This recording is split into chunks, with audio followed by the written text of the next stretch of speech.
alegria, quem reúne a nossa casa é o nosso companheiro Aurélio. E o tema que ele escolheu hoje para refletir conosco é ansiedade na visão espírita. Boa noite, irmãos. E a gente continue nesse clima, nesse ambiente de vibração, né? Desde o início, quando nós entramos aqui, com a harmonização musical, com a prece, com a leitura da mensagem, para a gente falar de um tema. Talvez só de pronunciar o tema a gente já fica ansioso, né? A ansiedade nos dias de hoje é algo tão comum, né? Que a gente está vivenciando, a maioria das vezes nos nossos lares, conosco mesmo, né? Então, a gente aproveita esse tema da moda para a gente dar esse enfoque numa visão espírita, numa visão cristã, de que forma que a gente consegue interpretar. E aproveitando também essa sequência de estudos que a gente vem desenvolvendo, não sei se quem de vocês esteve aqui na nossa última oportunidade, nosso último estudo, porque nós falávamos da força do pensamento na construção do destino. Esse foi o nosso tema, né? Então é quase que uma continuidade. Falar sobre ansiedade ou qualquer outro transtorno de ordem psicológica, de ordem psiquiátrica. Nós estamos falando também dessa potencialidade da alma que é o pensamento. Então eu vou rapidamente trazer aqui uma mensagem de Mateus, que está lá no Evangelho de Mateus. Na verdade é uma mensagem de Jesus, registrada por Mateus, que está lá no capítulo 6, versículos 25 a 34, até mesmo para a gente continuar nesse clima de tranquilidade, né, nesse clima de harmonia, para a gente fazer esse pano de fundo e depois trabalhar e desenvolver o tema. Disse Jesus: não andeis ansiosos pela vossa vida, quanto ao que haveis de comer ou beber, nem pelo vosso corpo, quanto ao que haveis de vestir. Não é a vida mais que o alimento e o corpo mais do que a veste? Olhai as aves do céu, não semeiam, nem ceifam, nem recolhem em celeiros. Contudo, vosso Pai Celestial as alimenta. Não valei vós muito mais do que elas? Qual de vós, por mais ansioso que esteja, pode acrescentar um côvado ao curso da sua vida? Por que andais ansiosos quanto ao vestuário? Olhai os lírios do campo, não trabalham nem fiam. Contudo vos digo que nem Salomão em toda a sua glória se vestiu como qualquer um deles. Ora, se Deus, pois, veste assim a erva do campo, que hoje existe, amanhã será lançada ao forno, quanto mais a vós, homens de pouca fé. Assim não andeis ansiosos dizendo que havemos de comer, ou que havemos de beber, ou que havemos de vestir. Porque vosso Pai Celestial sabe que precisais de todas essas coisas. Mas buscai primeiramente o seu reino e a sua justiça, e todas as outras coisas vos serão acrescentadas. Portanto, não andeis, pois, ansiosos pelo dia de amanhã, porque o dia de amanhã a si mesmo trará o seu cuidado. Basta ao dia o seu próprio mal. Então, com essa mensagem a gente dá o tom do que Jesus já dizia há 2000 anos atrás. Parece que ele estava de alguma forma antecipando o problema que nós estamos vivendo de forma até drástica, eu posso dizer, pelos números, né, pelas estatísticas. Esse momento de transição do ambiente moral do nosso planeta. E quando nós falávamos na oportunidade anterior, trazendo um pouco daquela cascata de eventos que partem a partir do nosso escritório central que comanda toda a nossa existência, que é a nossa mente. E que tudo acontece num processo de reflexão. Não sei se quem aqui estava presente lembra disso, né? Que disse Emmanuel traz essa simbologia lá no livro Pensamento e Vida, né? Que a nossa mente é o espelho da vida. Portanto, tudo o que acontece a partir do pensamento é um processo de repercussão, de correspondência, né? O nosso pensamento, esse poder criador da nossa vida, ele cria, mas ele cria por correspondência, assimilando da forma que o nosso espelho está, para onde o nosso espelho está voltado. Então, agir nos defeitos é um trabalho sem sentido, sem resultado. Nós precisamos sempre atuar no direcionamento da face do nosso espelho. E assim acontece toda essa cadeia de eventos que partem, né, de Emmanuel lá nessa obra, né, que o reflexo esboça a emotividade. Né? Então, tudo nasce a partir do reflexo de um sentimento, mais ou menos elaborado. Né? Conforme a maneira em que nós estamos elaborando esses sentimentos, essas noções divinas dentro de nós. É que nós vamos moldando. Então, o sentimento é o molde das nossas ideias. Né? E que aí a emotividade plasma a ideia, as ideias comandam as ações, as palavras, e tudo se desdobra a partir daí, criando o nosso destino. Né? Repercutindo essas etapas do nosso pensamento, conforme este equilíbrio, conforme a forma que está mais ou menos estruturado dentro de nós. Trouxemos também a simbologia, aquele símbolo da relação de Adão e Eva, né, que retrata lá na mitologia do Antigo Testamento, né, a partir do momento em que eles experimentam o fruto do conhecimento, né, ou seja, a criatura humana passa a ser dotada de discernimento. Essas duas faces, né, porque Adão e Eva representam razão e emoção, confrontando dentro de nós. Este embate, este confronto na tentativa de harmonização, a razão se chocando com a emoção. E tudo isso, esses desequilíbrios dentro dessa cascata de eventos, no nosso campo mental, que é um atributo espiritual, não esqueçamos disso. Né? Estamos falando aqui de um atributo espiritual. Então, esses desequilíbrios é que geram todos esses transtornos que dia a dia vêm sendo catalogados pela ciência, pela medicina, psiquiatria, psicologia. Né? A ansiedade é um deles. É um desses desequilíbrios. Então, trazendo de uma forma que muito... até peço perdão pela forma superficial que eu trago esse aspecto psicológico, que não é da minha área de atuação, mas na visão da psicologia e da psiquiatria, o que é a ansiedade? A ansiedade é um excesso de futuro. É quando nós vivemos demasiadamente as nossas preocupações.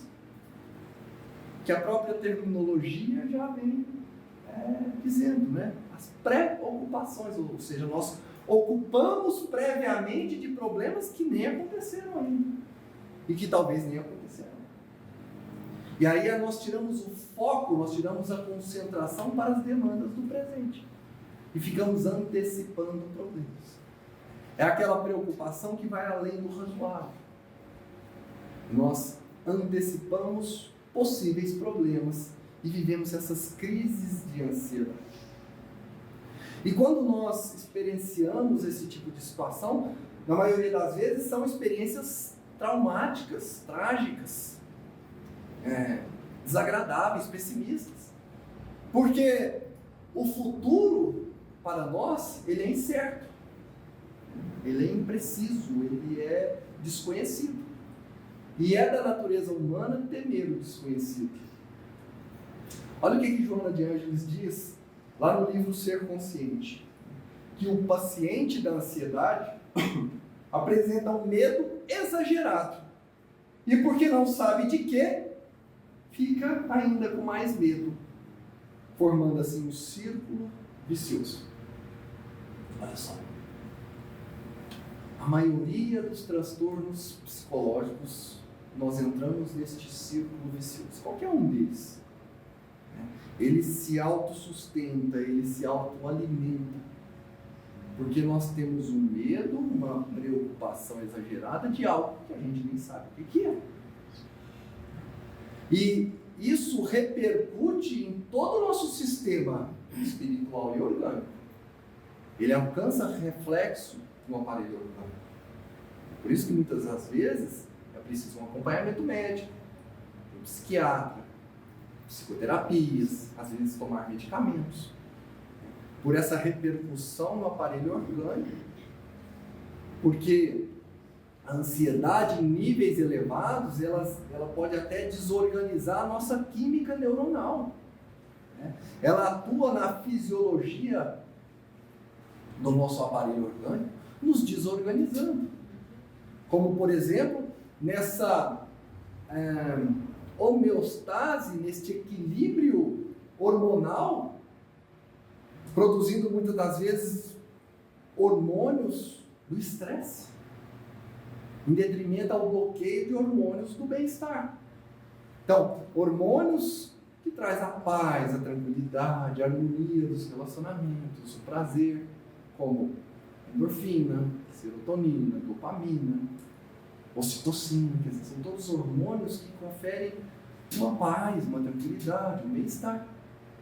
Em situações de ansiedade, esses hormônios são, muitas das vezes, bloqueados.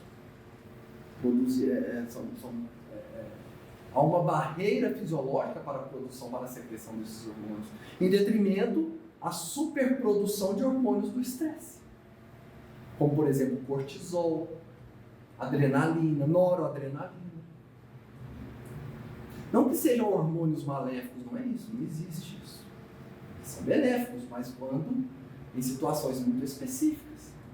Os hormônios do estresse, eles existem para deixar o nosso aparelho orgânico, o nosso sistema psicomotor no estado de alerta para respostas em situações de perigo, de urgência, de extrema dificuldade, para que a gente possa fugir de situações, para colocarmos naquelas chamadas respostas fight or flight, né? Ou seja, luta ou fuga.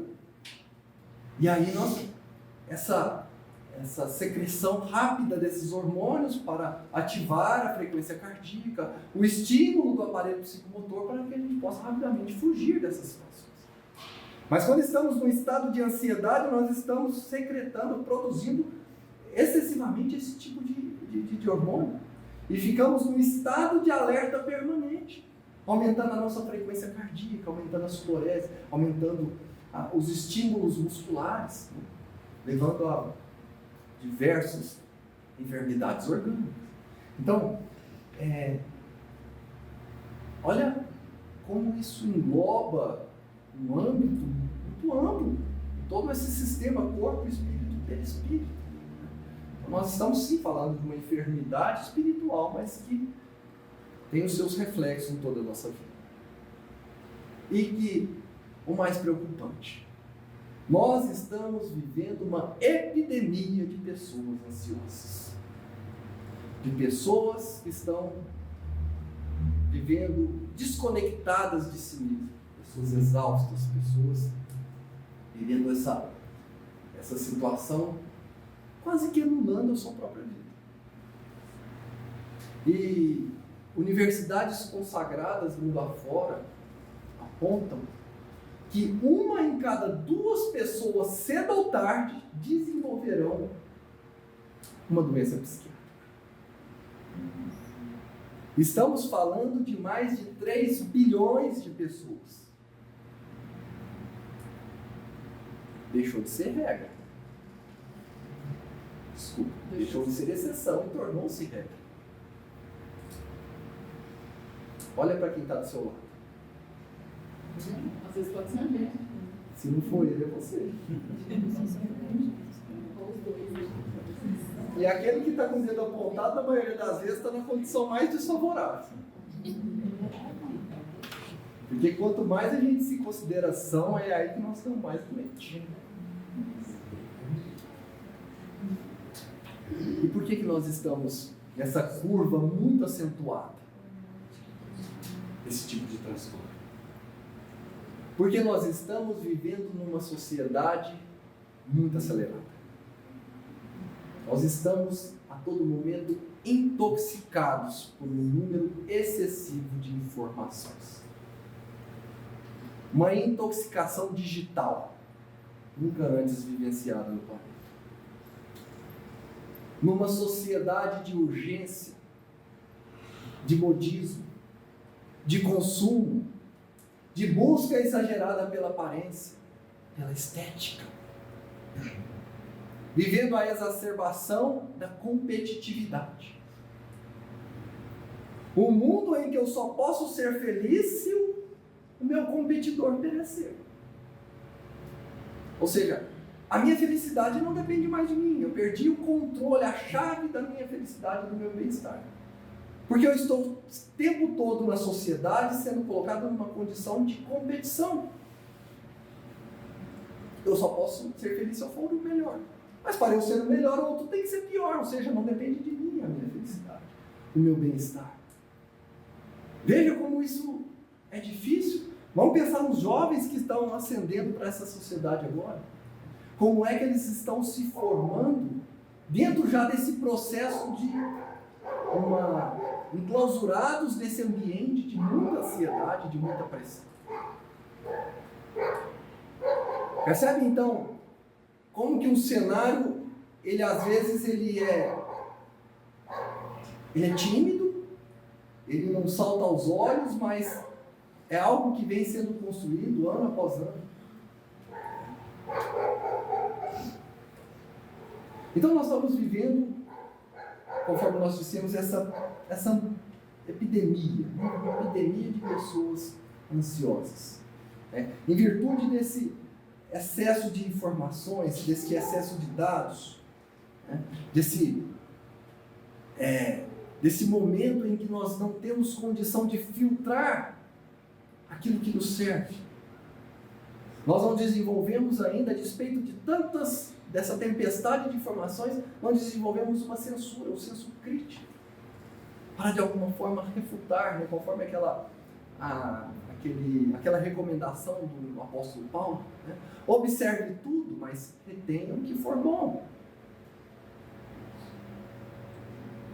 E tem um psiquiatra brasileiro, o Dr. Augusto Cury, que ele estudou e desenvolveu e trouxe para a sociedade uma nova síndrome, chamada SPA, Síndrome do Pensamento Acelerado.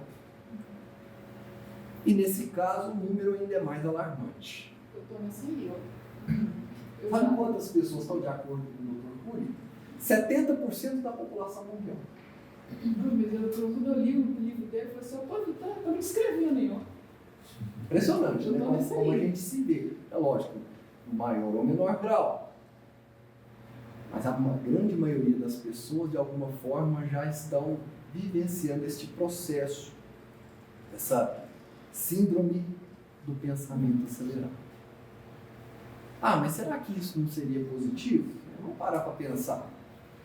No mundo de tanta competitividade, ter o pensamento acelerado não vai me conferir também melhor performance? Não vai me colocar numa posição de mais eficácia, mais eficiência para resolução dos meus problemas diários? Às vezes isso é positivo. Vamos trazer assim, um exemplo. Vamos supor que nós temos ali 10 problemas para resolver no dia. Então, se eu tenho a capacidade de um raciocínio, de um pensamento acelerado, eu sou capaz de resolver esses 10 problemas na metade do dia. E aí eu dedico a outra metade para a minha família, para os meus relacionamentos, para os meus hobbies, para o descanso. Às vezes isso é positivo. O problema é que as pessoas que são tomadas por esta síndrome não é assim que fazem. Elas resolvem os 10 problemas do dia rapidamente, na primeira parte do dia, e antecipam os 10 problemas do dia seguinte. E no outro dia fazem a mesma coisa, e assim sucessivamente. E no final do dia, o nosso corpo não nos recompensa pelas 20 soluções que nós conseguimos, que nós antecipamos, mas nos pune, nos cobra pelos 20 problemas vivenciados. Porque nós funcionamos a máquina no extremo. Quando nós temos o nosso pensamento acelerado, por isso falamos no começo, o pensamento é construtor da vida. É a força que parte do escritório gerencial que é a nossa mente.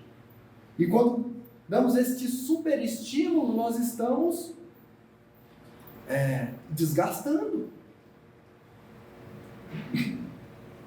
Nós estamos colocando o nosso corpo, o nosso sistema, espírito, mente e corpo, num processo de exaustão.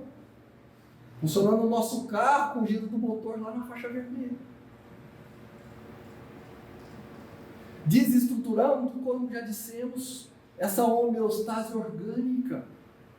Essa química neuronal, ela fica desajustada. Porque esses hormônios que nós já citamos aqui, hormônios do estresse, eles promovem, quando excessivamente secretado pelo corpo, pelo organismo, eles promovem distúrbios nessa química, na fisiologia do nosso corpo. E bloqueiam a produção de enzimas importantes para o nosso equilíbrio, para a nossa harmonia. Enzimas como, por exemplo, a acetilcolinesterase. O que essa enzima faz? Ela é importantíssima, a gente não conhece ela, mas ela é importantíssima. Ela promove a homeostase dos estímulos nervosos. Como é que o nosso estímulo nervoso se dá? Por pulsos. Então, nós temos os neurotransmissores produzidos, funcionando a nível de sinapse, partindo do sistema nervoso periférico, indo para os seus canais receptores lá no sistema, nos tecidos musculares. Né? Mas vai por pulso. A acetilcolinesterase é uma enzima que bloqueia e vai bloqueando, fazendo essa pulsação. Se essa enzima é bloqueada, começa a passar o fluxo contínuo. Esses neurotransmissores, eles passam em fluxo contínuo. Isso promove uma superexcitação do nosso aparelho orgânico, um superestímulo. Por isso é que pessoas extremamente ansiosas são pessoas que muitas vezes têm espasmos musculares, dores por todo o corpo. Aumento da pressão arterial, da frequência cardíaca, sudorese. Aumento da atividade do tecido muscular cardíaco, podendo levar a um infarto do miocárdio. Olha só onde isso vai. Percebe, meus irmãos, que é uma coisa que às vezes a gente não dá a devida importância, mas que isso está acontecendo na nossa vida. E pasme, a maioria das vezes isso acontece em instantes em que a gente deveria estar em repouso, durante o sono. No momento em que o mundo silencia, a nossa consciência grita. E a gente não descansa, a gente não atinge o sono alfa, chamado sono profundo. Acordamos mais cansados do que quando fomos dormir. É como se eu chegasse em casa, parasse o meu carro na garagem, entrasse para dentro de casa e deixasse o carro funcionando. Estamos direto. Produzindo excessivamente muito lixo mental, desgastando muito a nossa capacidade mental, o importante é a nossa capacidade de criar. Se existisse uma campanha contra a ansiedade igual existe a campanha contra o álcool, né? Porque na campanha contra o álcool é se beba com moderação. Na ansiedade é pense com moderação. Sejamos mais moderados, mais equilibrados. Né? Saibamos filtrar, saibamos selecionar, ter critério naquilo que nos serve. Observar tudo, mas retém isso que for bom. Porque nós estamos vivendo uma tempestade de informações e de dados, principalmente pelas vias digitais, mas que mais de 90% daquilo não serve para nada. É perda de tempo, é perda de foco.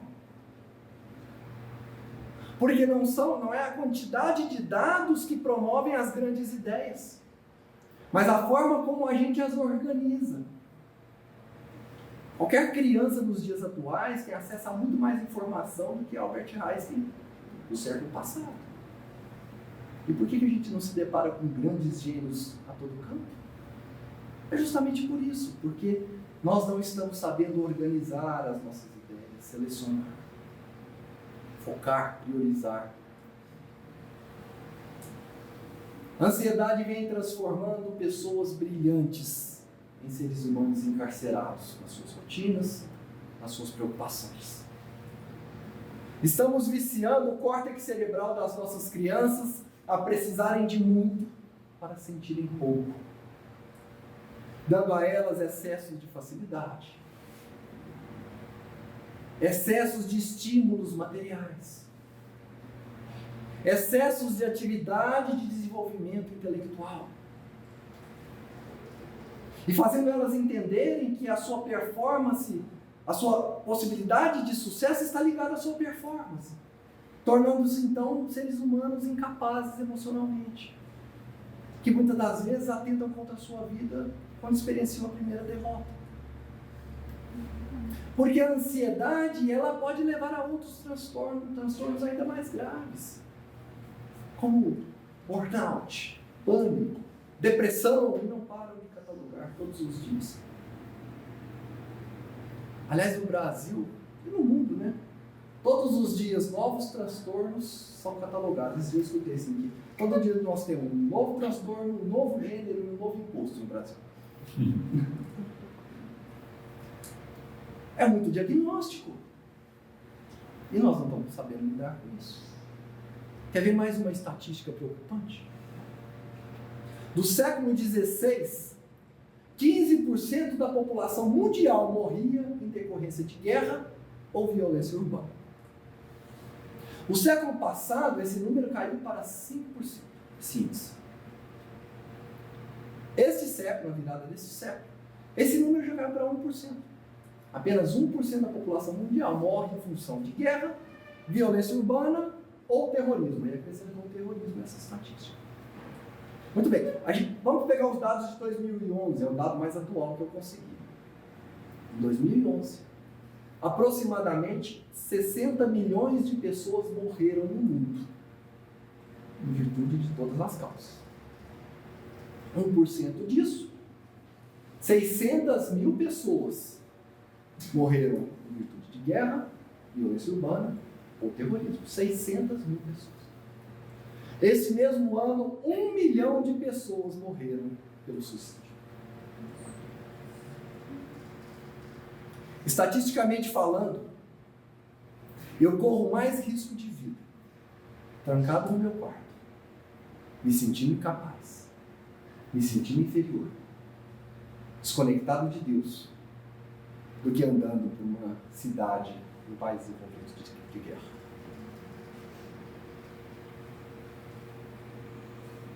Todo mundo ansioso aqui. Todo mundo ansioso não, está todo mundo em pânico, né? É por isso que Jesus falava disso há 2000 anos atrás, como na mensagem de abertura. Eu acho que ele já estava de alguma forma antecipando o momento que viveríamos hoje.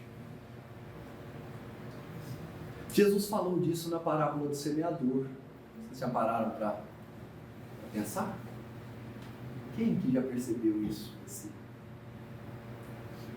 Vamos resgatar essa história rapidinho.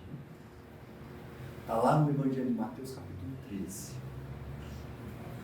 O semeador saiu a semear, deixou cair algumas sementes no caminho, vieram as aves e as comeram. Logo adiante, ele lança suas sementes em terreno pedregoso. As sementes germinaram, porém não havia profundidade de solo, então elas sucumbiram. Um pouco mais adiante, o semeador lança suas sementes em meio aos espinheiros. Elas germinaram, elas se desenvolveram, mas vieram os espinheiros e a abafaram. Até que por fim ele lança sua semente em terra boa, em terra fértil. Elas germinaram, desenvolveram, se multiplicaram e produziram frutos aos 100, aos 80 e aos 60 por ano. Essa é a história. Uma parábola muito conhecida. E hoje nós já sabemos que Jesus ali mencionava, fazia ali uma analogia, onde a semente simboliza as verdades divinas, as noções cristãs, os ensinamentos de Jesus, os valores iluminativos. E o tipo de terreno seria as nossas consciências, os nossos corações. De que forma nós estamos acolhendo essa semente? E é interessante que lá no versículo 22, Jesus vai fazer uma interpretação sobre essa sua história. E ele diz: e o que foi semeado entre espinhos é o que ouve a palavra, mas as ansiedades do mundo e a sedução das riquezas sufocam a palavra, que fica infrutífera. Olha que analogia interessante. Comparar a ansiedade aos espinheiros. É muito interessante, faz todo sentido. Alguém aqui já tentou, naquele momento de muita ansiedade, né? Um pensamento muito conturbado, já tentaram fazer uma oração? A gente não consegue, né? A gente fica bloqueado. A gente não concentra. Quem aqui já tentou, nesses momentos de aflição, fazer uma leitura? Não dá tempo. A mente está muito turbulenta, né? Com aqueles pensamentos desencontrados, a gente vai fazer uma leitura para melhorar. Aí você lê uma página, lê outra. Lá na terceira página você fala assim, nossa, não registrei nada. Aí você volta, lê de novo, e volta e desiste. Por que isso acontece? É a analogia de Jesus. São as ervas daninhas dos pensamentos perturbadores que não nos deixam concentrar. São as ansiedades do mundo que tiram a nossa inteireza, a nossa plenitude para os problemas do presente momento. Porque, assim como as ervas daninhas, porque que é a diferença das ervas daninhas da boa semente? E aí eu posso falar com um pouquinho mais de propriedade, porque é da minha área de atuação, que eu sou agrônomo. Isso aí é uma luta diária nossa no campo. As ervas daninhas têm muito mais capacidade de adaptação. Elas se desenvolvem em ambientes desfavoráveis. A boa semente precisa contar com acompanhamento, com cuidado do agricultor. Colocar ali na profundidade certa, na umidade certa, temperatura, adubação. E a gente ainda precisa capinar, né? Tirar, remover as ervas daninhas. Porque senão a semente não vinga. Os pensamentos perturbadores da mesma maneira. Eles encontram muito mais facilidade de propagação na nossa mente. Então os pensamentos positivos contam com esse nosso esforço. Por isso a recomendação de Jesus, vigiai e orai. Porque senão eles entram mesmo e tomam conta. O que Jesus está falando nessa sua parábola? Nada mais é do que foco. Concentração, prioridade, organização das ideias. E que a ansiedade é um estado de divisão do espírito. A divisão entre aquilo que a vida me convida a experienciar hoje e aquilo que a vida me convidará a experienciar amanhã. E que essa condição de ansiedade me tira a inteireza, a plenitude para resolver as demandas atuais. Elas competem, de certa forma, com o meu nível de energia para viver as situações de hoje. E quando eu estou ansioso, eu estou insubordinado à vontade do Senhor Tempo e toda a sua soberania. Dissemos também na nossa última palestra. Quando é que acontecem as enfermidades? Quando, de alguma forma, nós estamos desconectados de Deus. Se o nosso pensamento está conectado ao pensamento de Deus, nós adoecemos. Se os nossos propósitos estão desconectados aos propósitos de Deus, nós adoecemos. Se as minhas atitudes estão desconectadas às leis divinas, eu adoeço. E o que é então a ansiedade? É quando o meu tempo está desconectado ao tempo de Deus. O excesso de futuro. Põe uma lupa desse tamanho nos problemas do futuro. E menosprezo as demandas do hoje. Aurélio, mas aqui você está entrando em contradição. Porque eu assisti sua palestra passada e lembro muito bem que você disse que no tempo de Deus, presente, passado e futuro coexistem, coabitam a nossa consciência. Não é como o tempo do relógio, né? O tempo dos homens, o tempo cronos, esse tempo linear, que passado já se foi, o tempo presente e o futuro chegará. Você disse isso? Disse eu não. Os benfeitores disseram, continuam dizendo. Que é dessa forma que se dá. A nossa casa mental, né? Subconsciente, consciente, superconsciente. O superconsciente atribuído ao futuro. Lembra disso? Tudo coexistindo à nossa disposição, recursos à nossa disposição. E olha só, dissemos ainda, parece até uma contradição, que precisamos primeiramente acessar o superconsciente, né? Primeiro, o tempo futuro. Mas espera aí, como é que resolvemos isso? Acontece, meus irmãos, que dissemos também que o superconsciente, o tempo futuro e o tempo de Deus não são realizações, são valores, são sentimentos, são recursos iluminativos que nós devemos buscar em primeiro lugar. Porque Jesus não disse na mensagem que iniciamos aqui, buscar em primeiro lugar resolver as demandas do futuro. Não. Buscai em primeiro lugar o reino de Deus e a sua justiça. E tudo o resto será acrescentado. Ou seja, é buscar no tempo futuro de Deus esses recursos. O capacete da esperança, o colete da humildade, a espada da boa vontade, a bota da resignação. Nos adornar com todos esses recursos para ir para batalhas do tempo presente. E dessa forma, pouco a pouco, vamos depositando esses aprendizados no nosso subconsciente e criando um novo piso evolutivo. É um círculo virtuoso. Quando nós organizamos esses estágios, essa sequência, que por hora está muito desorganizado. Muito bem. E o papel do Espiritismo nisso? Por que o Espiritismo, então, é o consolador prometido por Jesus? Porque veio aqui passar a mão nas nossas cabeças? Coitadinho, está tão ansioso. Coitadinho, está deprimido. Não. É porque veio esclarecer. E quando nós ficamos esclarecidos, isso de alguma forma nos conforta.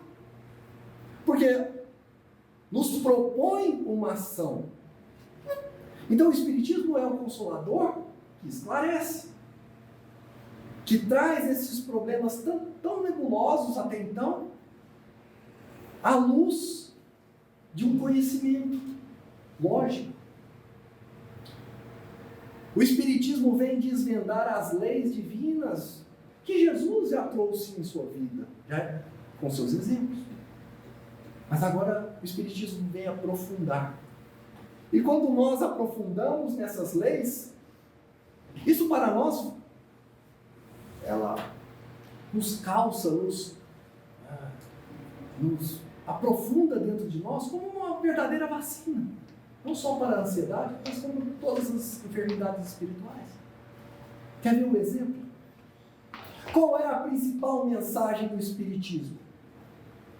Que ele vem gritar a todos os cantos, trazer com convicção a nossa verdadeira identidade. Que nós somos espíritos imortais. Alguém aqui tem dúvida disso? Alguém tem dúvida disso? Então por que andais ansiosos?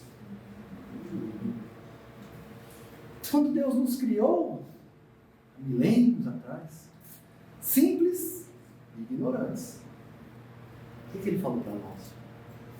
Você não tem uma meta para você, tanto quanto ousada. Qual é, Pai? Alcance a perfeição. É ousado. É desafiador. Aí a gente pergunta assim para Deus, mas qual o prazo que você me dá para isso? Ele fala assim, é a eternidade. Então, tá. Ficou um pouco mais fácil. Porque aquilo que eu tenho que resolver agora, se eu não resolver agora, eu resolvo depois. Se eu não resolver depois, eu vou ter mais uma chance. Vou vivendo esses ciclos, estagiando na matéria, voltando ao plano espiritual, e pouco a pouco eu vou vivendo esses ciclos. Eu tenho eternidade. Agora ele fala assim, mas tenta acertar mais do que errar. Porque isso vai te poupar alguns sofrimentos expiativos. Mas não tenha pressa, faça com qualidade. Segunda lei, muito consoladora, a lei do progresso. Olha que vacina contra a ansiedade. Tem uma lei divina, está lá no livro dos Espíritos, no livro de Gênesis também. Uma lei divina, que nós só avançamos, nós não retrocedemos. Que cada passo da nossa vida é um patamar ascensional a Deus, é uma escada em que nós avançamos. Então por que andais ansiosos quanto ao futuro? É um determinismo divino. O nosso futuro vai ser sempre mais feliz. No aspecto espiritual. Isso não cabe no âmbito material, porque nós temos esse hábito, né, de reduzir as leis divinas às nossas ânsias materiais. Aí não vai dar certo, não vai fazer sentido. Mas do ponto de vista espiritual, nós só avançamos. Faz sentido a ansiedade? Se eu tenho essa certeza que o amanhã será melhor do que o hoje? Aí vem uma terceira lei, essa mata pau, essa é tiro e queda. A lei de causa e efeito. O que ela fala?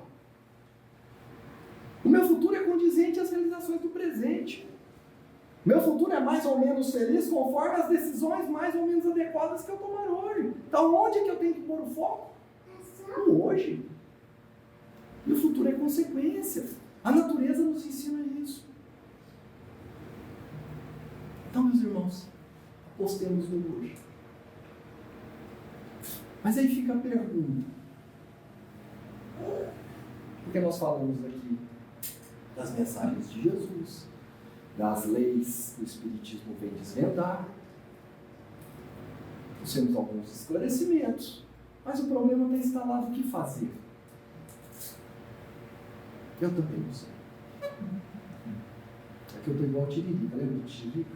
Ô Tiririca, o que faz o deputado federal? Ele fala: não sei, vota em mim, quando eu chegar lá eu descubro de fato. Por que eu também estou numa condição de doente? Olha as estatísticas, né? Estamos aqui entre doentes. Não sou aqui, não tenho a pretensão de vir aqui como um consultor de soluções, porque eu não trouxe a solução nem para mim. Estamos entre doentes. Mas uma coisa a gente sabe, os benfeitores já nos falaram, e a gente já mencionou aqui. Não adianta atuar nos efeitos. Precisamos atuar nas causas. Nossa mente é o espelho da vida. Age por repercussão. Se o meu espelho está voltado para lá, é aquilo que ele vai reproduzir. Altere a face do espelho. E por consequência, os efeitos serão alterados. O que é que me causa esse estado de ansiedade, esse estado de desequilíbrio, de perturbação? Atua na causa. Não adianta querer poluir o leito de um rio se a contaminação está lá no manancial. É um trabalho improdutivo. Percebe, meus irmãos? Então atuemos na causa. Disse Emmanuel, o reflexo esboça a emotividade, e a emotividade faz o resto. Então é trabalhar este molde dos sentimentos. E à medida que nós vamos moldando o sentimento, elaborando melhor o sentimento, e a religião tem esse propósito, tudo que vem em sequência é algo que vai seguir este molde, atuar nas causas geradoras. E aquilo que é a causa das minhas perturbações. Mas aí sim, caminhando para o final. Eu tenho aqui 3 remédios. Ah, mas você falou que não tinha. Surpresa, eu tenho. 3 remédios eficazes. Eu não, né? E é por isso que é tão eficaz, porque a receita não é minha, é de Jesus. 3 remédios infalíveis que podem ser encontrados na farmácia da rua. Tomar todos os dias uma dose de paciência, uma dose de oração e uma dose de fé. Vocês vão perceber o quanto isso vai dissolvendo essas crostas que trazemos nos nossos corações, desfazendo essas amarras. Paciência, oração e fé. Porque a paciência é essa fortaleza que nos faz viver pleno as nossas experiências e as nossas realizações. A paciência é como essa raiz profunda que sustenta a árvore da vida. E balizas para tantos outros sentimentos como o da esperança, da resignação. É o sentimento que nos leva a entender que nós precisamos florescer onde Deus nos plantar. Então, uma dose de paciência, uma dose de oração. Mas não uma oração ritualística, dogmática, às vezes belas na sua forma, mas vazias de sentimento. É a oração como um estado de espírito, um estado mental, como uma forma de nos blindar, um padrão de vibração, que nós saímos da horizontalidade do problema e nos colocamos nesse eixo vertical, em conexão com esse poder regulador e criador do universo. Olha que vacina contra qualquer enfermidade. É dessa oração que nós estamos falando. Esse estado de espírito que nos habilita a refutar, a impugnar, a combater os pensamentos perturbadores, as ideias autopunitivas, os estados de angústia, os vazios existenciais. Então, meus irmãos, uma dose de paciência, uma dose de oração e, por fim, uma dose de fé. A fé que transporta as montanhas da dificuldade. A fé que não é crença, é certeza. Que nos leva a confiar que faremos a travessia. Porque lembremos daquele episódio em que Jesus entra no barco com os seus discípulos. Ele não promete a calmaria, ele promete a travessia. O que ele diz? Atravessemos para outra margem. E dorme. Quando ele acorda, aquela tempestade se arma, os discípulos estão desesperados. O que ele fala para os discípulos? Homens de pouca fé. Porque a fé é essa força que nos faz atravessar as tempestades. Que virão. Não tenha dúvida, elas virão. Mas a fé é a certeza da promessa de Jesus. Queremos atravessar. Queremos atracar no margenzinho. E quando tudo estiver dando errado, às vezes até nós nos rebelamos, né? Fazemos algumas birrinhas espirituais e nos colocamos na condição de questionar a providência divina. Falamos, Pai, eu confiei tudo em suas mãos e está dando tudo errado. Aí Deus fala assim para a gente, meu filho, você confiou a sua vida material em minhas mãos. E enquanto você viveu essa experiência que você julga ser desastrosa, nós produzimos riquezas espirituais, você não percebeu. Mas Pai, ainda está doendo, eu ainda estou sofrendo. Então, meu filho, agora confie a sua vida espiritual. Afinal de contas, eu visto os lírios do campo. Eu alimento as aves do céu. Quanto mais não farei por ti.